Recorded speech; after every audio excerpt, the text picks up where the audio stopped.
लो जी।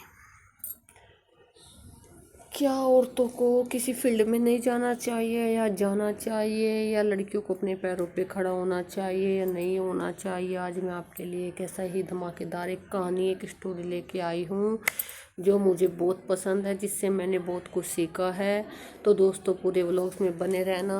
राधे राधे, जय श्री राधे। आशा करती हूँ आप सब ठीक होंगे, बिल्कुल ठीक होंगे, मस्त होंगे, स्वस्थ होंगे, और मैं भी बिल्कुल ठीक हूँ, बढ़िया हूँ, अच्छी हूँ। तो व्लॉग शुरू करने से पहले आप सभी से बस ये रिक्वेस्ट है कि न्यू हो तो चैनल को सब्सक्राइब कर लो और लाइक कर देना, एक प्यारा सा कमेंट कर देना। तो दोस्तों, व्लॉग ये मैं आपको एक अच्छी सी कहानी बताने जा रही हूँ।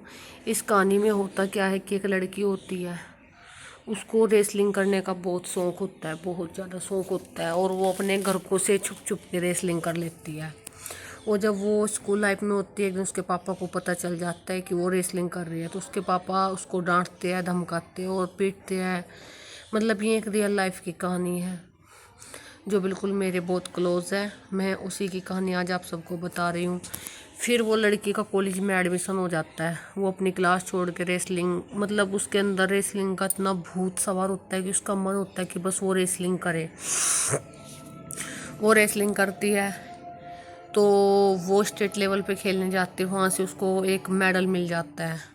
फिर धीरे धीरे वो सबसे रिक्वेस्ट करके, उसके पापा को पता चल जाता है, तो वो रिक्वेस्ट करके वहाँ से सबको मना लेती है, तब उसके पेरेंट्स मान जाते हैं। उसके बाद वो लड़की रेसलिंग करती रहती है। जब वो बड़ी हो जाती है, फिर उसकी शादी के लिए रिश्ते आने शुरू हो जाते हैं। रिश्तों का क्या होता है कि मतलब रिश्ते आने शुरू हो गए, पर कोई भी लड़का उससे शादी करने के लिए तैयार नहीं था, क्योंकि लड़कों को लगता है कि वो एक छोटे कपड़े पहनती है। पर लेकिन मेरा मानना यही नहीं है, क्योंकि वो कामयाब है, वो देश के लिए गोल्ड मेडल लेके आएगी यार।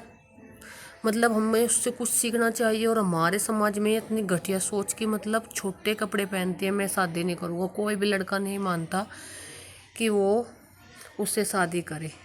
उसके पेरेंट्स बहुत दुखी होते हैं, डांटते हैं कि हम तुम्हें पहले मना करते थे कि रेसलिंग मत करो मत करो, पर तुम्हारे अंदर तो ये जुनून सवार था। घर में बहस होती है।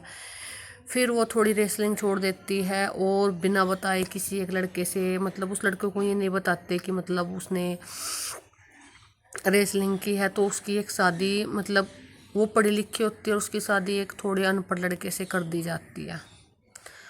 तो उस लड़की की शादी हो जाती है। धीरे धीरे सब चलता रहता है। एक दिन जब वो अपने डॉक्यूमेंट्स वगैरह या उसके पास जो मेडल थे स्कूल टाइम के, कॉलेज टाइम के, स्टेट लेवल टाइम के, तो उसके पति को पता चल जाता है कि ये रेसलिंग करती थी। तो उसके पति को बहुत गुस्सा आता है और धमका के पीट के उसको घर से बाहर निकाल देता है। फिर वो अपने घर चले जाते हैं। वहाँ पे अपने मम्मी पापा को अपनी सारी कहानी बताती है। होता ही है कि मतलब वो बेचारी टूट चुकी होती है कि उसके पति ने भी उसको नहीं समझा। काश वो लड़का उसका साथ दे देता। फिर बस ये इधर से उधर बातें चलती रही। फिर उसके पति को अक्ल आई, दिमाग आया कि मतलब उसने इन मेडल को जीतने के लिए कितना कुछ करा होगा, कितनी मेहनत की होगी, उसको कितनी मेहनत की होगी, दिन रात जाग के उसने आज ये मेडल उसके पास है, मतलब उसकी मेहनत होगी। तो उसका पति उसको उसके मायके जाके सॉरी बोलने चला जाता है और वो उस लड़की को वहाँ से ले आता है। वो लड़की बहुत खुश होती है कि थैंक गॉड, मेरे पति ने मुझे समझा और मेरे सफ़र में मेरा साथ देगा। फिर दोनों हस्बैंड वाइफ में अच्छी खासी बन जाती है और उसको रेसलिंग के लिए मतलब पूरा पूरा फुल सपोर्ट करता है कि मैं घर के काम करूँगा, तुम बस अपने करियर पे ध्यान दो और तुम्हें बिल्कुल गोल्ड मेडल देश के लिए जीत के आना। तो उसका पति उसको खूब सपोर्ट करता है, पूरी तरक्की करता है। तो उसके बाद फिर होता क्या है कि वो प्रेग्नेंट होती है और उसको एक लड़की हो जाती है। उस लड़की को छोड़ के 2 महीने की को छोड़ के उसे 2 महीने के लिए ट्रेनिंग पे जाना होता है। फिर भी उसका पति सपोर्ट करता है कि तुम जाओ, लड़की को, उसके बच्चे को वो संभालेगा और वो घर का काम भी संभालेगा, बस तुम्हें अपने कैरियर पे ध्यान देना है। फिर वो वहाँ पे जाके टूट चुकी होती है, क्योंकि डिलीवरी होने के बाद औरत वो नहीं रहती जो पहले होती है। उसके बाद फिर वो अपने पति को फ़ोन करती है कि मेरा बेटी के बिना मन नहीं लग रहा, मैं रेसलिंग छोड़ दूंगी। उसके पति ने कहा नहीं, बिल्कुल ये तुम्हारा सपना है और तुम्हें ये बिल्कुल भी नहीं छोड़ना है, तुम्हें डट के मुकाबला करना है। वो बोलता है तुम्हें डट के मुकाबला करना और तुम्हें रेसलिंग बिल्कुल भी नहीं छोड़नी है। फिर उसके बाद वो लड़की बहुत कोशिश करती है और वो अपने 2 महीने की ट्रेनिंग कंप्लीट करके आती है और वो देखती है कि उसकी बेटी 5-6 महीने की हो गई और उसके पापा उसकी खूब केयर कर रहे हैं। फिर वो लड़की धीरे धीरे 2-3 साल की हो जाती है। वो लड़की 2-3 साल की हो जाती है तो उसका एडमिशन स्कूल में हो जाता है और पढ़ने में वीक होती है क्योंकि उसकी मम्मी के पास तो टाइम नहीं होता है। तो उसकी पेटीएम वगैरह जो भी कुछ होता था तो उसके पापा ही उसके स्कूल में जाते थे। उसके बाद फिर वो लड़की थोड़ी पढ़ने में वीक थी, उसको डांस का शौक था तो उसके पापा उसकी हर हाल में हर इच्छा पूरी करते थे, उसको फुल सपोर्ट करते थे। तो बस उसको माँ का प्यार इतना मिला नहीं तो वो अपने पापा के काफ़ी क्लोज रही। उसके पापा ही खाना वाना बनाते थे, सब काम उसके पापा ही करते थे। तो जब उसके पापा सब कुछ करते थे तो एक दिन उसकी क्लास टीचर उनके वे कहीं जाए हुए थे, वहाँ पे उसकी क्लास टीचर मिलती है। उसकी क्लास टीचर उसकी खूब तारीफ़ करती है उस लड़की की। उसको बोलते हैं कि आपकी बेटी पढ़ने में तो वीक है बट डांस में बहुत अच्छी है, उसने डांस में पार्टिसिपेट किया। जब उसकी माँ को ये सब पता चलता है तो उसके पापा पर बहुत गुस्सा करते हैं कि तुमने मुझे कुछ नहीं बताया और दोनों में थोड़ी बहुत अनबन हो जाती है।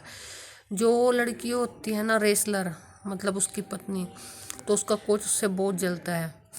तो उन दोनों की लड़ाई सुन लेता है और उसका चीज़ का फ़ायदा उठाता है। उन दोनों में इतनी अनबन हो जाती है कि मतलब फिर भी थोड़ा एक घर में रहते थे तो वो किसी डॉक्टर के यहाँ से उसको दवाई दिलाता और उसमें कि ड्रग्स होते थे और वो लगता था कि वो उसको प्रोटीन दे रहा है और वही सब जानबूझ के उस कोच ने करवाया है। तो जब वो रेसलिंग करती है और उसका नेशनल लेवल पे गेम होता है और वो वहाँ पे जीतते जीतते हार जाती है और उसके बाद पता चलता है कि उसका जो ब्लड टेस्ट हुआ है उसमें ना ड्रग्स निकली है। तो अपने पति पे खूब शक करती है। तो पता चलता है कि उसके पति ने जानबूझ के दिया है, पर लेकिन ये कोच का बिल्कुल भी पता नहीं चलता कि ये सब कुछ कोच ने करवाया है। तो वो उसके अगेंस्ट जो बंदा था उसको जिता देता है। कोच बहुत खुश होता है कि मैंने दोनों की कहानी ख़त्म करवा दी है। तो वो लड़की गुस्से में सब कुछ सुन के अपने पति को छोड़ के अपने मायके चली जाती है और उससे अलग हो जाती है। कहानी में बहुत दुख हुआ, मतलब कि ऐसा कुछ हुआ उन दोनों के साथ। उसके बाद दोनों में इतनी अनबन हुई, उसके पापा ने, उस लड़की के पापा ने समझाया भाई जब तुम्हारे साथ इतने सालों से है तब उसने ऐसा नहीं किया तो अब क्यों किया, थोड़ा तुम्हें समझना चाहिए। पर वो लड़की समझने को तैयार नहीं थी क्योंकि हम बिना सोचते समझे कोई काम करते हैं ना उसका परिणाम बुरा ही होता है। और यही हुआ इस लड़की के साथ। उसने बिल्कुल भी नहीं सोचा कि हमारे बीच में कोई थर्ड पर्सन आया है, हमें दिमाग से काम लेना चाहिए। दोनों अलग हो जाते हैं, फिर दोनों की अनबन होती है। फिर वो अपनी बेटी से छुप छुप के मिलता है। फिर बेटी एक दिन वो देख लेती है उनकी माँ, दोनों बाप बेटी को, और वो बेटी अपने पापा के साथ चली जाती है। उनका खूब झगड़ा होता है।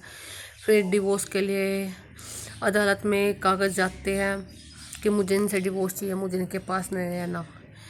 जो वकील, जो लायर, जो कोर्ट का जज होता है उसने मना किया कि 2 महीने तक आपका कोई भी नहीं होगा और आपको टाइम दे जाएगा कि आप तलाक ना लो। उसके बाद उस लड़के को पता चल जाता है कि सब कुछ इस कोच ने कराया और उसको बताता है, पर वो लड़की ट्रस्ट नहीं करती। फिर उसको खूब पीटता है, वो वीडियो बना के तब तक उसके पास भेज देता है। इतना बुरा हुआ। उसके बाद अंत में जाके कहीं थोड़ा बहुत उस लड़की को सच्चाई पता चलती है और उसके बाद ही उन दोनों में सलाह मशवरा होता है। बस मेरा इस वीडियो के माध्यम से यही कहना है कि आप अपने रिश्ते को ख़राब मत करो दोस्तों, क्योंकि रिश्ते बार बार नहीं मिलते। जो भी रिश्ता होता है उसकी केयर करो जब तक आप हो, क्योंकि एक बार रिश्ते ख़राब होने लग जाए तो उसके बाद जुड़ने मुश्किल हो जाती है। तो तब तक के लिए टेक केयर, बाय बाय, जय श्री राधे कृष्णा।